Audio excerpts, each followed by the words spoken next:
Assalamualaikum warahmatullahi wabarakatuh. Om Swastiastu, Namo Buddhaya.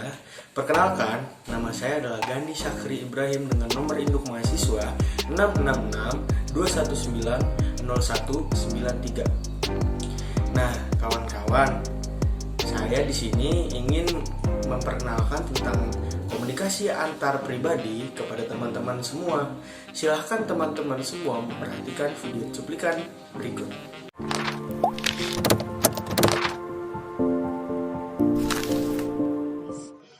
Nah, pada mata kuliah kita yang sekarang, kita akan membahas mengenai komunikasi antar pribadi. Nah, kita mulai ya. Apa sih pengertian dari komunikasi antar pribadi? Setiap individu dalam suatu organisasi, baik itu organisasi bisnis maupun non-bisnis, pasti membutuhkan komunikasi. Salah satunya komunikasi antar pribadi. Komunikasi antar pribadi adalah komunikasi yang dilakukan antara seseorang dengan orang lain dalam suatu lingkungan masyarakat ataupun organisasi. Contoh dalam masyarakat, misalnya dengan keluarga, teman, atau tetangga, atau dengan organisasi, baik itu organisasi bisnis ataupun organisasi non-bisnis. Nah, pastinya komunikasi ini menggunakan media komunikasi tertentu dan menggunakan bahasa yang mudah dipahami untuk mencapai suatu tujuan tertentu.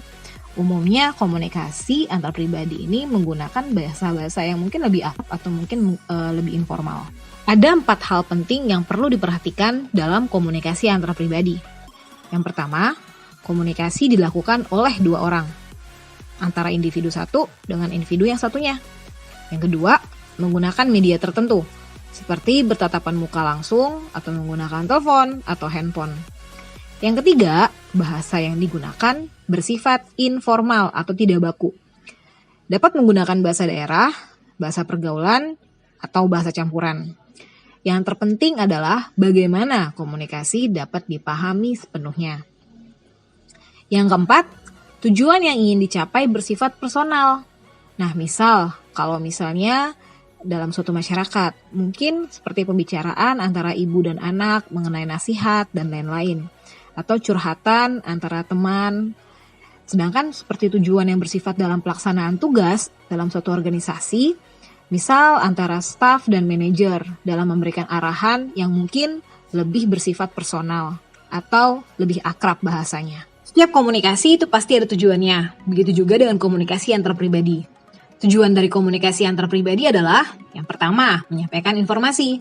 Contohnya ketika kita menginformasikan berita bahagia teman kita menikah, atau menginformasikan berita pindah tempat tinggal, atau menginformasikan rencana jalan-jalan tim kerja kita di bulan depan. Yang kedua, berbagi pengalaman. Misalnya, menceritakan pengalaman liburan, menceritakan pengalaman untuk berbagi solusi, berbagi tips. Yang ketiga, menumbuhkan simpati. Misal, ketika kita ingin memberikan dukungan moral jika ada teman kita yang berduka atau yang terkena musibah. Yang keempat, untuk melakukan kerja sama. Tentunya untuk mencapai tujuan tertentu atau untuk saling membantu ketika kita melaksanakan suatu pekerjaan. Yang kelima, menceritakan kekecewaan atau kekesalan. Ini mungkin bisa jadi juga sama seperti ketika kita curhat dengan teman kita atau dengan keluarga kita. Yang keenam, menumbuhkan motivasi. Melalui komunikasi antar pribadi, seseorang dapat memotivasi orang lain untuk melakukan sesuatu untuk menjadi yang lebih baik. Dalam suatu organisasi, seperti tadi yang disebutkan sebelumnya, antara atasan atau bawahan atau antara staf dan juga manajer pasti memiliki komunikasi, tentunya komunikasi antar pribadi. Nah, itu akan terjadi dalam kehidupan sehari-hari. Oke kawan-kawan semua, itu tadi adalah cuplikan video daripada pengertian komunikasi antar pribadi. Nah, kawan-kawan semua, walaupun video secara singkat tidak menjelaskan secara terperinci, kawan-kawan bisa lebih membaca lagi antara baca buku atau beli buku atau apapun lah, terserah kawan-kawan semua. Yang penting tadi saya hanya ingin menyampaikan beberapa sepintas tentang pengertian daripada komunikasi antar pribadi.